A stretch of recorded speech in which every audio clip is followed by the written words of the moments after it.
First amongst दी 16 मगध। जो 16 महाजनपद होंगे उनमें से मोस्ट पावरफुल जो होगा, लास्ट में, सबसे लास्ट में जो बचेगा वो होगा मगध एम्पायर। उन सब को जो है एक तरह से आसपास के जो होंगे महाजनपद उनको ख़त्म कर देगा और एक एमर्जिंग पावर के रूप में सामने आएगा Magadh. Between the 6th and the 4th century BC, Magdha in present-day Bihar become the most powerful Mahajanpada. Modern historians explain this development in a variety of ways. Magdha was a region where agriculture was especially productive.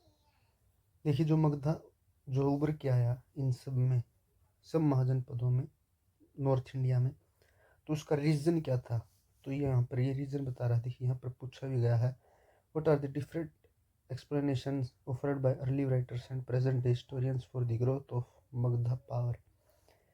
जो मगधा जो empire था या महाजनपद था, उसकी जो growth हुई उसके क्या रीज़न थे, क्या एक्सप्लेनेशंस हो सकती हैं? तो उनमें से कुछ रीजन्स में से कुछ इसमें लिख रखे हैं। उसमें से एक रीज़न है कि Magadha was a region where agriculture was productive.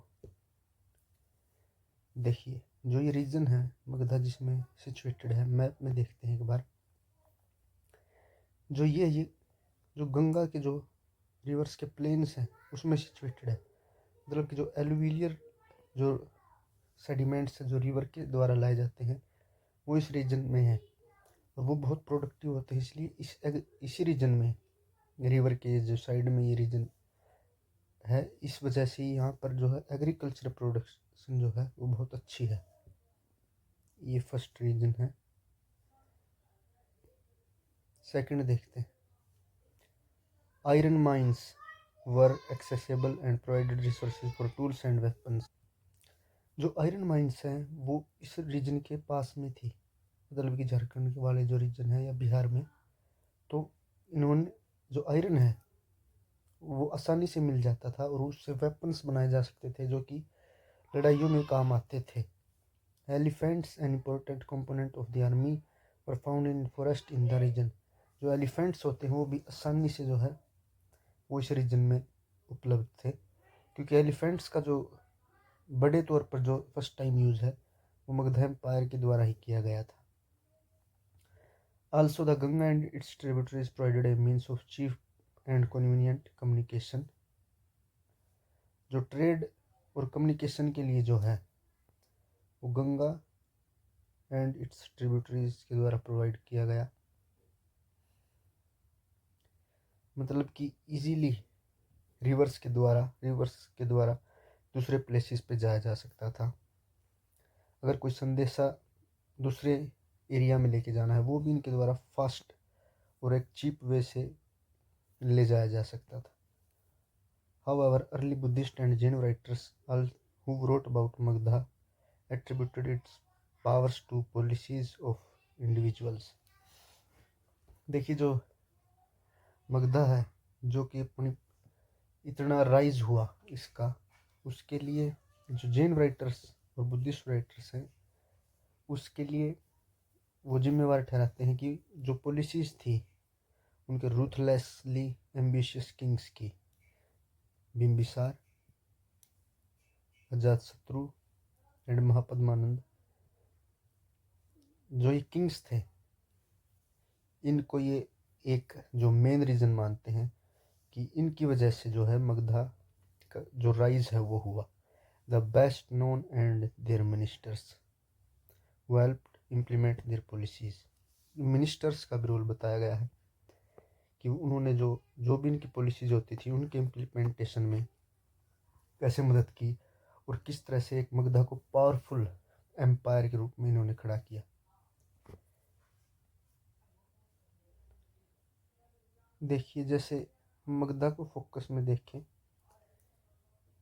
तो राजगीर था जो इनकी कैपिटल थी, उसके चारों तरफ जो है नेचुरल हिल्स थी जो कि एक जियोग्राफिकल वे से इसे प्रोटेक्ट करती हैं नेचुरली, विदाउट, मतलब कि फोर्टिफिकेशन के अलावा भी इसको जियोग्राफिकली प्रोटेक्शन उपलब्ध थी राजगीर के पास।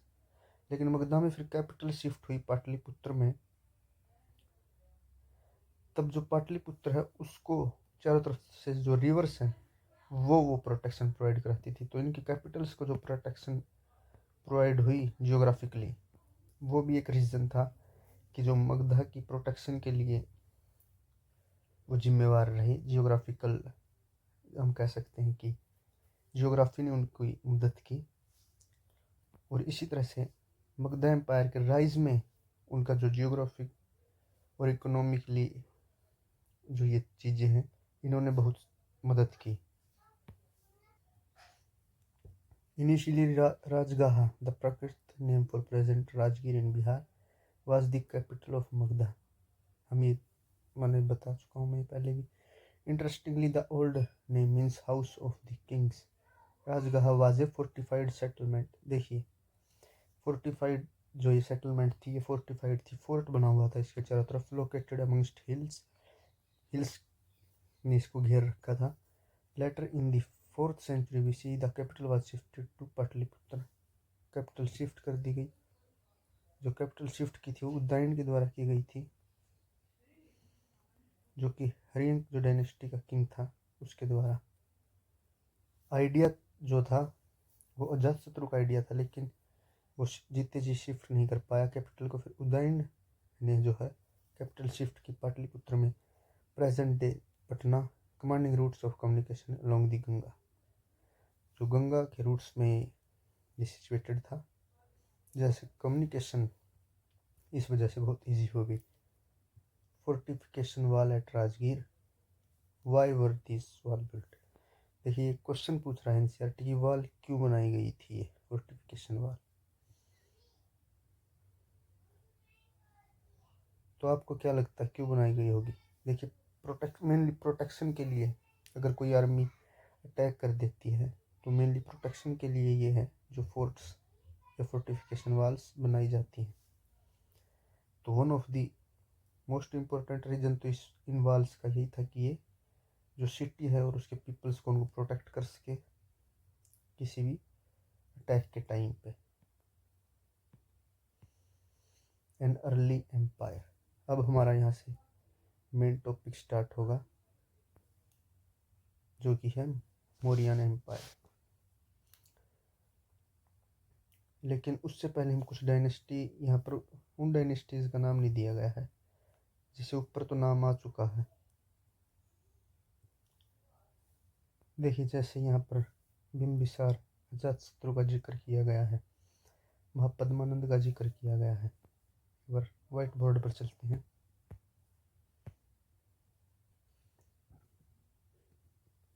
सबसे पहले जो हमें मगध में जो हरियंक डायनेस्टी देखने को मिलती है,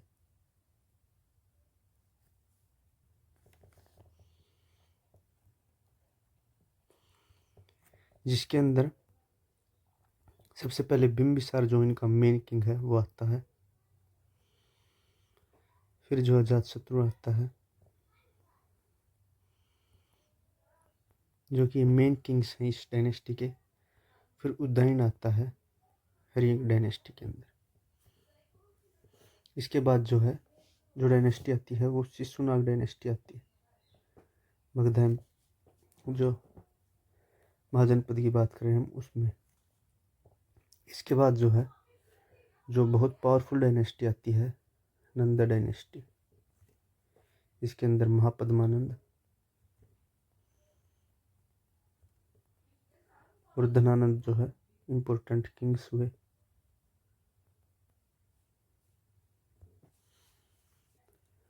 नंद डायनेस्टी के बाद जो डायनेस्टी आती है वो है मौर्य डायनेस्टी।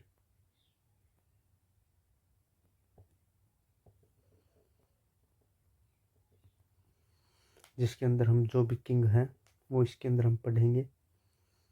जो मौर्य डायनेस्टी होगी उसके बाद जो डायनेस्टी आएगी, इसी जो पीरियड दिया गया है 600 BC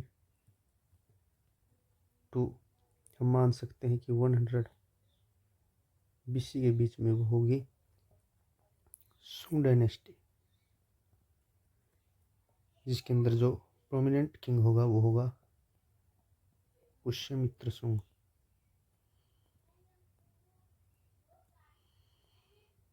जो कि एक ब्राह्मणिकल डायनेस्टी थी।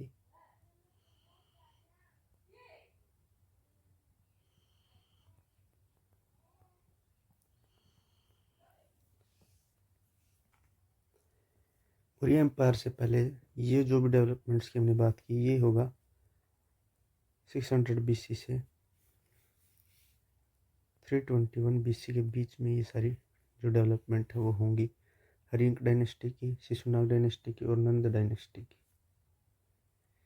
इसके बाद जो मौर्य डायनेस्टी है वो 321 BC जिसमें वो स्टार्ट होगी चंद्रगुप्त मौर्य के किंग बनने के साथ।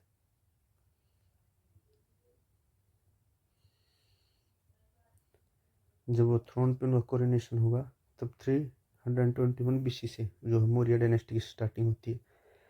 उससे पहले जो भी ये डेवलपमेंट होगी हरिंक डायनेस्टी, शिशुनाग डायनेस्टी और नंद डायनेस्टी की, वो मान सकते कि रफली 300 जो सालों में है उनमें होगी। देखिए मैंने एक ये रफली फ्रेमवर्क जो हिंद डायनेस्टीज़ का बताया है कि किस तरह से डेवलपमेंट होकर हम अब आगे बढ़ रहे हैं। अब जो है हम इस बुक में बताया गया है मौर्य डायनेस्टी के बारे में, अब हम वो पढ़ने जा रहे हैं। और किंग्स का नाम जो इस बुक में दिया गया वो बताया गया है महापद्मानंद और अजातशत्रु, बिंबिसार। बिंबिसार ने हरिक डायनेस्टी स्टार्टिंग की, फिर अजातशत्रु ने इसका एक्सपेंशन किया। मगधा जो जैसलमेर की जो महाजनपद था उसको एक्सपेंड किया। उदयन ने इसको अपनाए रखा। फिर शिशुनाग डायनेस्टी आएगी। नंदा डायनेस्टी एक पावरफुल जो मगधा एम्पायर की डायनेस्टी है वो बन के आएगी। तो चलिए आगे चल। देखिए इसमें देखते हैं, यहाँ से हमने स्टार्टिंग की 600 BC से इस बुक में, जो कि एक अर्बनाइजेशन था गंगा वैली में, जो मैंने बताया कि हम इसे सेकंड अर्बनाइजेशन के नाम से जानते हैं।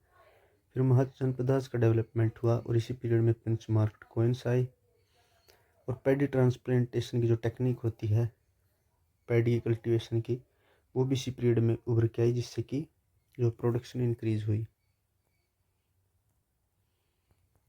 इस पीरियड के बाद rulers of Magadha consolidate power, अलग अलग डायनेस्टीज आई। और इसी पीरियड में तब 327 से 325 BC के बीच में इन्वेजन होता है अलेक्जेंडर का। और तब वहाँ पर जो नंदा डायनेस्टी रूल कर रही थी इंडिया में। फिर इसी के तुरंत बाद बिल्कुल जो एक्सेशन होगा चंद्रगुप्त मौर्य का मगध में, और वो होगा 321 BC में। तो इससे आगे हम देखेंगे। The growth of Magda culminated in the emergence of the Mauryan Empire. Chandragupta Maurya who founded the empire. Chandragupta जो है उसने मौर्य एम्पायर को फाउंड किया। Extended control as far northwest as Afghanistan and Baluchistan, and his grandson Ashoka, arguably the most famous ruler of early India, conquered Kalinga, present day Odisha. Ashoka जो उसने कलिंगा को annex किया, उसको कॉन्कर किया। और जो मौर्य एम्पायर में जो इनकी बाउंड्री है चंद्रगुप्त मौर्य के टाइम में, उनकी बाउंड्री अफगानिस्तान और बलूचिस्तान तक पहुंच गई। देखिए हमने नीचे बात नहीं की, इसमें इन्होंने सीधा अशोका बता दिया। अशोका जो ग्रैंडसन है चंद्रगुप्त मौर्य का।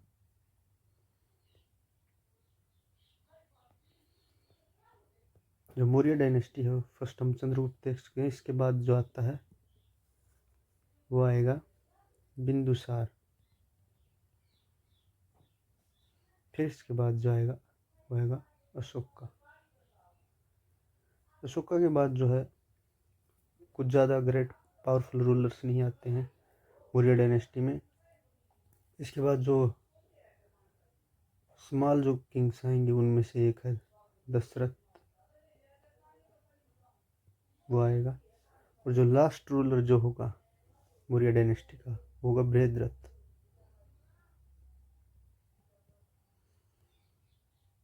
लास्ट रूलर होगा बृहद्रथ मौर्य डायनेस्टी का, जो कि जिसका असैसिन कर दिया जाएगा, मार दिया जाएगा पुष्यमित्र शुंग के द्वारा। जो पुष्यमित्र शुंग था वो बृहद्रथ जो इसका सेनापति था, और इसने इसका एग्जीक्यूशन कर दिया था। इसकी आर्मी के तब ये अपनी आर्मी को देख रहा था, तब इसको सारी आर्मी के सामने मार दिया गया था। मौर्य पीरियड की जो खास बात रही वो था इसमें इंस्क्रिप्शंस का बनना। Most Ashokan inscription were in the Prakrit language. जो अशोका के जो इंस्क्रिप्शंस थे वो जो ज़्यादातर प्राकृत लैंग्वेज में लिखे गए, while those in the northwest of the subcontinent were in Aramaic and Greek। जो नॉर्थ वेस्ट में है उनकी लैंग्वेज थी अरामिक एंड ग्रीक। मतलब कि 3 लैंग्वेज के अंदर जो अशोकन के इंस्क्रिप्शन जो है वो लिखवाए गए।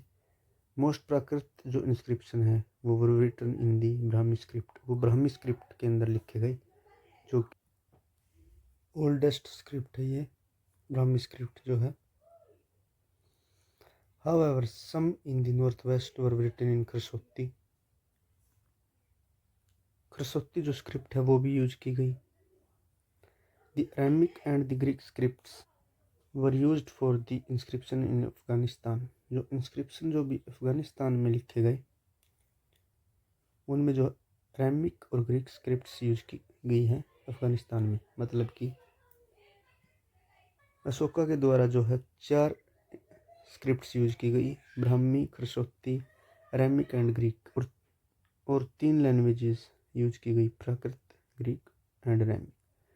देखिए स्क्रिप्ट अलग होती है और लैंग्वेज अलग होती है। जैसे कि हमारी जो हिंदी जो लैंग्वेज हम यूज़ करते हैं बोलने में, इसके लिए जो हम स्क्रिप्ट यूज़ करते हैं लिखने के लिए,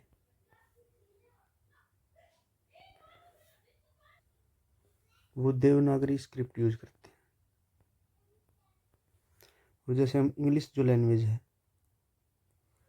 उसके लिखने के लिए जो स्क्रिप्ट यूज़ करते हैं वो रोमन स्क्रिप्ट यूज़ करते हैं लिखने के लिए। जैसे हम बोल रहे हैं वो हिंदी बोल रहे हैं, लेकिन जो उसको लिखने के लिए क्या यूज किया जाएगा, वो स्क्रिप्ट यूज की जाएगी देवनागरी में। जैसे अगर हम हिंदी को रोमन में लिखें तो जैसे अब हम ऐसे लिखेंगे AB अब, तो इसके लिए ये रोमन स्क्रिप्ट यूज हो गई यहाँ पर। तो इन दोनों में ये डिफरेंस होता है, ये दोनों अलग अलग होते हैं। Finding out about the Mauryas, historians have used a variety of sources to reconstruct the history of the Maurya Empire. These include archaeological finds, especially sculptures जो मिले हैं उस पीरियड में। Also valuable are contemporary works such as account of Megasthenes, a Greek ambassador to the court of Chandragupta Maurya. Chandragupta Maurya के जो time में है वो मेगास्थनीज जो एक ग्रीक स्कॉलर था वो भेजा गया था सेल्यूकस निकेटर के द्वारा। ग्रीक रूलर था जो चंद्रगुप्त मौर्य कोर्ट में। तो जो इसके वर्क है, जो इसका वर्क है इंडिका, वो एक इम्पोर्टेंट सोर्स है हमारे लिए मौर्य की हिस्ट्री को जानने में। वी सर्वाइव्स इन फ्रेगमेंट्स, जो कि पूरी तरह से नहीं मिलता, फ्रेगमेंट्स में मिलता है, कुछ पेजेस मिलते हैं उसके। बस another source that is often used is the Arthashastra, part of which was probably composed by Kautilya और Chanakya, believed to be the minister of Chandragupta. जो कौटिल्य था उसका जो दूसरा नाम था चाणक्य, उसका जो वर्क है अर्थशास्त्र वो भी हमें मौर्यास के बारे में बताता है। कौटिल्य या जो चाणक्य थे वो चंद्रगुप्त मौर्य के मिनिस्टर थे। इन्होंने चंद्रगुप्त की मदद की थी जो नंदा जो डायनेस्टी उसको टॉपल करने के लिए, उसको हराने के लिए। और जो चंद्रगुप्त मौर्य थे ये एक जो मौर्य क्लैन है उससे बिलोंग करते थे। काफ़ी हिस्टोरियंस का यही मानना है कि ये एक जो मौर्य जो छोटी सी क्लैन है उससे बिलोंग करते थे। Beside the Mauryas are mentioned in later Buddhist, Jain and Puranic literature as well as in Sanskrit literature work। तो जो जैन, बुद्धिस्ट और पुराणिक लिटरेचर वर्क है उनमें भी इनका मेंशन होता है। While these are useful, the inscriptions of Ashoka, जो इंस्क्रिप्शंस है वो अशोका के on rocks and pillars are often regarded as amongst the valuable, वो सबसे वैल्यूएबल सोर्स हैं इनके बारे में, मौर्याज के बारे में जानने के लिए। Ashoka was the first ruler who inscribed his message on his to his subjects and officials on stone surfaces। देखिए अंडरलाइन कर लीजिए, जो अशोका जो है वो फर्स्ट किंग था जिसने जो है मैसेजों को खुदवाया पत्थरों के ऊपर या स्टोन्स के ऊपर या पिलर्स के ऊपर। Natural rocks as well as polished pillars जो है वो दोनों यूज किए गए इंस्क्रिप्शंस को लिखवाने में। Used the inscriptions to proclaim what he understood to be dhamma, या कह सकते हैं इसे धर्मा। जो इसने जो है इस धर्मा को समझाने के लिए या इस धर्मा के बारे में जो भी इसने समझाया उस बारे में इसने जो इंस्क्राइब किया है इन इंस्क्रिप्शंस के ऊपर। और अकॉर्डिंग टू इट्स धामा, जो कि एक रिलीजियस नेचर में नहीं है, ये रिलीजन से रिलेटेड नहीं है, ये मोरल कोड ऑफ कंडक्ट कह सकते हैं इसका मतलब।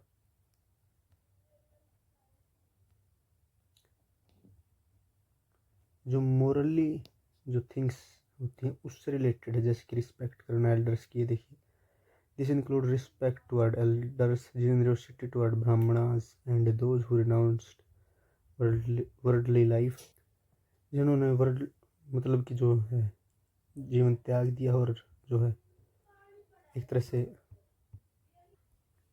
जिन्होंने ग्रह त्याग कर रखा है, जो जीवन जी रहे हैं उनकी जो इज्जत करना। Treating slaves and servants kindly and respect for religions and tradition other than own, मतलब ये जो दूसरे धर्म हैं उनकी भी मान सम्मान करना, इज्जत करना। अब आगे चलते हैं। एडमिनिस्ट्रेटिंग द एम्पायर, जो एम्पायर है वो किस तरह से एडमिनिस्ट्रेट किया जाता था, किस तरह से कंट्रोल किया जाता था, कैसे उसका पॉलिटिकल नेचर था, वो देखते हैं। There were 5 major political centres in the empire, the capital Pataliputra and the provincial centre of Takshashila, Ujjaini, Tosali and Suvarnagiri, all mentioned in Ashoka inscriptions.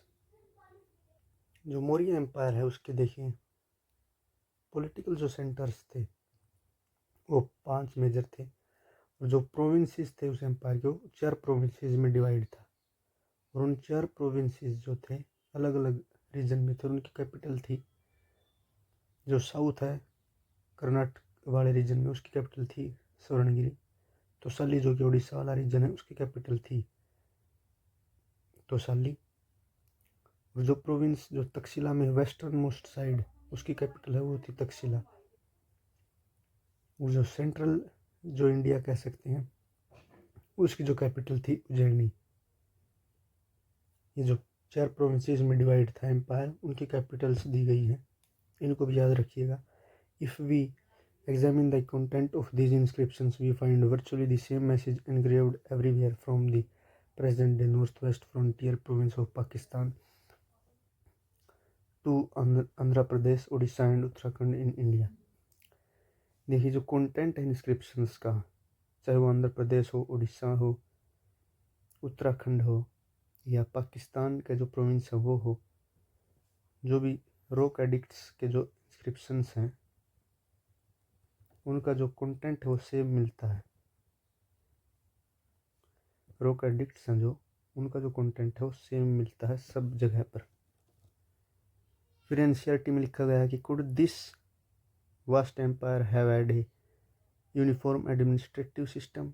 ये पूछ रहे हैं कि क्या एक सिंगल जो टाइप का जो एडमिनिस्ट्रेटिव जो सिस्टम है क्या पूरे इंडिया के लिए लगभग मान सकते हैं कि अगर साउथ इंडिया का तमिलनाडु का कुछ पार्ट छोड़ दें और वेस्ट में अफगानिस्तान तक, क्या यहाँ पर एक सिंगल एडमिनिस्ट्रेटिव के द्वारा ये गवर्न किया गया होगा? देखिए बिल्कुल जो है ऐसा तो नामुमकिन ही होगा, क्योंकि इतने वास्ट रीजन के लिए जियोग्राफिकली डाइवर्स सोसाइटी भी अलग अलग होती होंगी, अलग अलग रीजन की जो है अलग अलग डिमांड होती होगी। कम्युनिकेशन के वे जो है इतने फास्ट नहीं थे, तो कम्युनिकेशन भी इतनी ज़्यादा जल्दी नहीं हो सकता था। तो जो एडमिनिस्ट्रेशन का जो सिस्टम है, मुझे लगता है वो होगा, जो भी होगा, अगर वो सब रीजन में रीजनली डिफरेंट मिलेगा, वो डिफरेंट होगा और रीजन के अकॉर्डिंग होगा। जैसे कि जब बिंदुसार किंग था, तो उसके टाइम पे जो तक्षशिला में वहाँ पर विद्रोह चल रहा था, और उसने उसको दबाने के लिए अपने दोनों जो बेटे थे उनको भेजा। तो वहाँ पर जो सिचुएशन थी उसके लिए उन्हें अलग जो है एडमिनिस्ट्रेटिव जो है सिस्टम अपनाया होगा, अलग उस सिचुएशन को एक अलग तरह से हैंडल किया होगा, ना कि जो सिचुएशन तोसाली में या कि पाटलिपुत्र में थी उस तरह से हैंडल किया होगा। Historians have increasingly come to realize that this is unlikely। देखिए, हिस्टोरियन भी यही मानते हैं कि ऐसा नहीं हुआ होगा। ऐसा तो वहाँ पर नहीं था कि एक सिंगल ही एडमिनिस्ट्रेटिव सिस्टम हो पूरे इतने बड़े रीजन के लिए। The region included within the empire were just too diverse. जो रीजन थे वो बहुत डाइवर्स थे इस चीज़ के लिए। Imagine the contrast between the hilly terrain of Afghanistan and the coast of Odisha. जो वहाँ पर जो रीजन है उनमें भी काफ़ी जो ट्राइन्स में जियोग्राफिकली बहुत डिफरेंस आ जाता था। It is likely that administrative control was strongest in area around the capital and the provincial centers। जो कैपिटल्स थी उनके अराउंड जो है कंट्रोल था जो स्ट्रॉन्गेस्ट था। These centre were carefully chosen, both Takshila and Ujjaini being situated on important long distance trade routes। ये जो ट्रेड रूट्स पर सिचुएटेड थे। While Savangiri, literally the gold mountain, was possibly important for tapping the gold mines of Karnataka। जो gold जो है पहुँचाता था इस एम्पायर को सवर्णगिरी, इसलिए ये रीजन इम्पोर्टेंट था इस पर्सपेक्टिव से। Communication along both land and riverine routes was vital for the existence of empire. Journey from the centre to the provinces could have taken weeks if not months. उसमें बहुत time लगता था journey में। अगर provincial centres के पास जाना है तो मेन कैपिटल से, तो उसमें बहुत टाइम लगता था। This meant arranging for provinces as well as protection for those who were on the move। तो उनकी प्रोटेक्शन के लिए भी कुछ करना पड़ता होगा। It is obvious that the army was an important means for ensuring the latter। Army जो प्रोटेक्शन प्रोवाइड करवाती थी। Megasthenes mention a committee of 6 subcommittees for coordinating military activity। जो मिलिट्री की जो एडमिनिस्ट्रेशन थी या जो कोऑर्डिनेशन होता था मिलिट्री में, वो किसके द्वारा किया जाता था। मेगास्थनीज जो मेंशन करता है कि जो एक कमेटी थी विद 6 सब कमिटीज़ जो है जो मिलिट्री को देखती थी। देखिए, जो 30 मेंबर्स की कमेटी हुआ करती थी उस टाइम पे,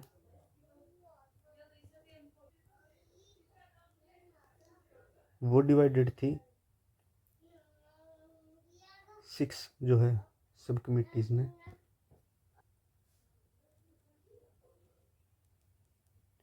हर एक सब कमेटी में 5 मेंबर्स होते थे।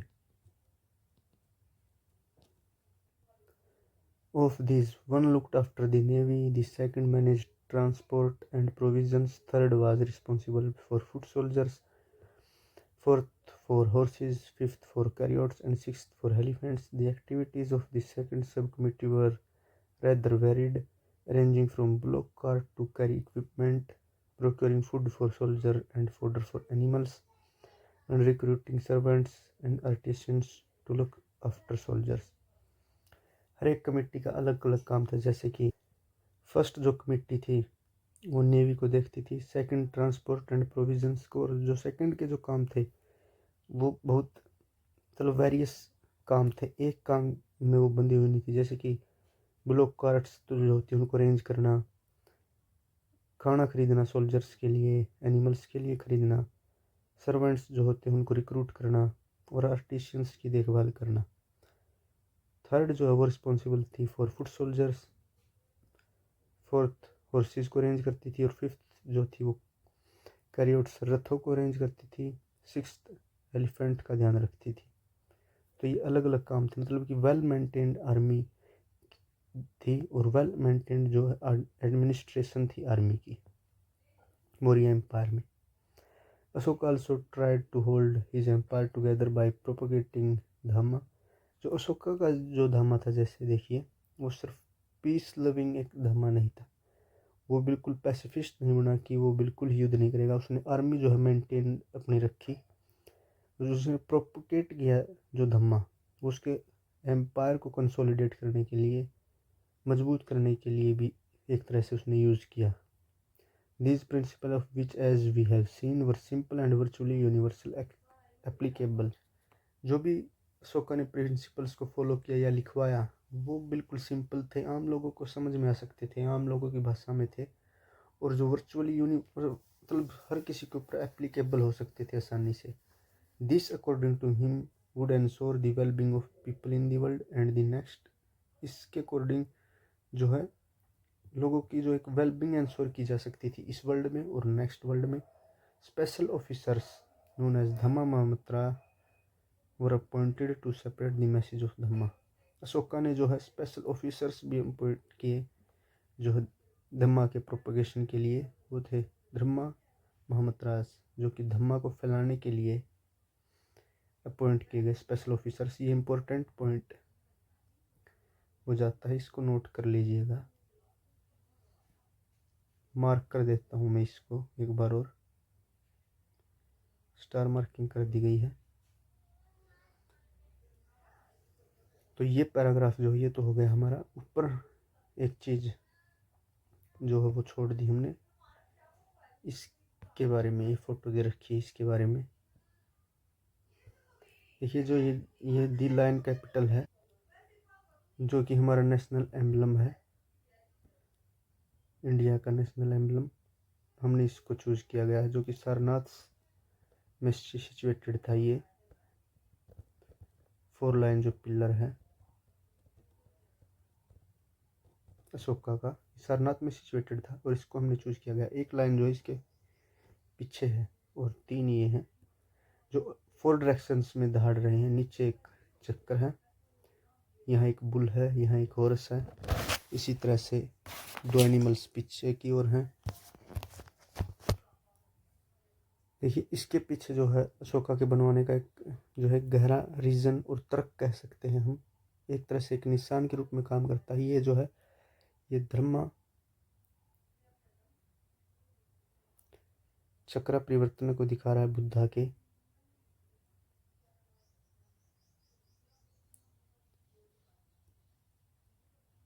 ये बुद्धा के धर्मा चक्र परिवर्तन को दिखा रहा है। ये जो 4 लाइन्स है ये दर्शाते हैं बुद्धा के 4 डिसाइपल्स को, जो कि 4 डायरेक्शंस में दहाड़ रहे हैं। मतलब कि जो बुद्धिज़्म है वो विश्व के चारों दिशाओं में है, जो वो फैल रहा है, दहाड़ रहा है। इसका ये एक व्यू पॉइंट है, इसको देखने का ये तर्क है। बुद्धा का जो जैसे धर्म है वो चारों दिशा में फैल रहा है, उसके जो 4 डिसाइपल्स हैं, फर्स्ट 4 डिसाइपल्स वो, और जो बुद्धा ने जो फर्स्ट सरमन दिया था सारनाथ में, उसको हम धर्म चक्र परिवर्तन कहते हैं। मतलब कि स्टार्टिंग की थी जब बुद्धा ने अपने जो धर्म की।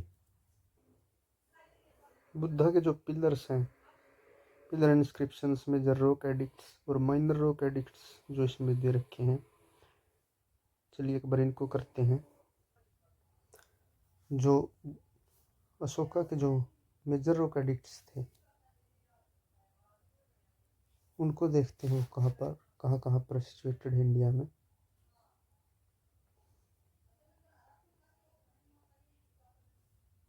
जो मेजर रॉक एडिक्ट्स हैं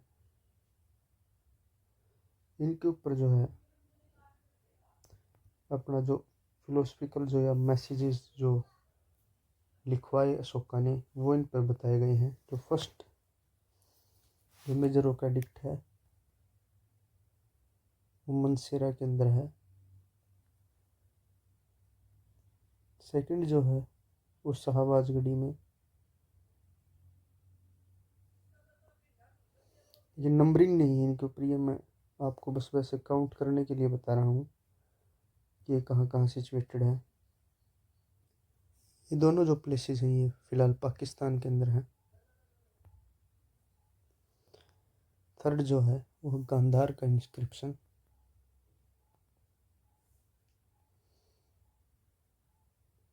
जो कि अफ़गानिस्तान में है।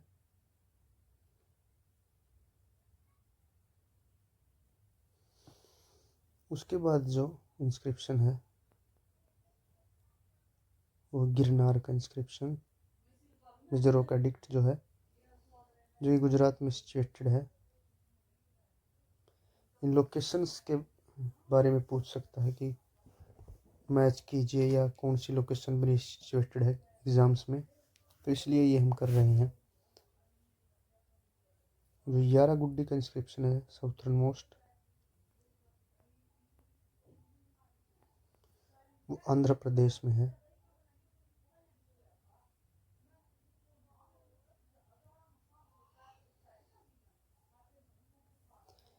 सिक्स्थ सनट्टी, सनट्टी कर्नाटक में सिचुएटेड है। कलसी जो है, कलसी नामक एक प्लेस है इंस्क्रिप्शन का, वो उत्तराखंड में सिचुएटेड है। एट्थ जो है सोपाड़ा, जो कि महाराष्ट्र में है।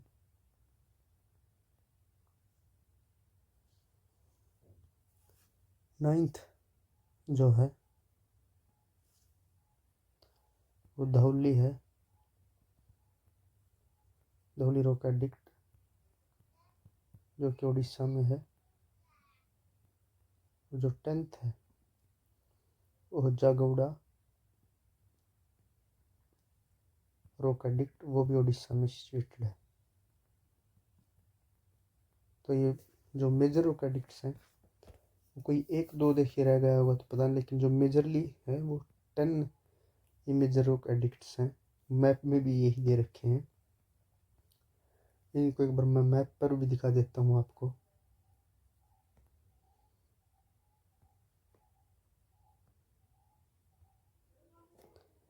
देखिए कांधार इंस्क्रिप्शन, जो कि वेस्टर्न मोस्ट है अफगानिस्तान में। मनसेरा और शाहबाजगढ़ी तीनों आउट साइड इंडिया हैं, वो दोनों पाकिस्तान में हैं। गिरनार गुजरात में, सोपाड़ा महाराष्ट्र में, सनत्ती कर्नाटक में, उड़ीसा में जागोड़ा, शिशुपालगढ़ उड़ीसा में, कलसी उत्तराखंड में, यारागुड्डी इसमें दे नहीं रखा, जो कि यहाँ पर आंध्र प्रदेश में होगा। 1 2 3 4 5 6 7 8 9 10 ये जो मेजर रोक एडिक्ट्स हैं, इनकी लोकेशन हमने मैप में कर ली और इनके बारे में जान लिया। देखिए जो दो ये इंस्क्रिप्शन है मनसेरा और शाहबाजगढ़ी के इंस्क्रिप्शन, ये दोनों खरसोती स्क्रिप्ट में है।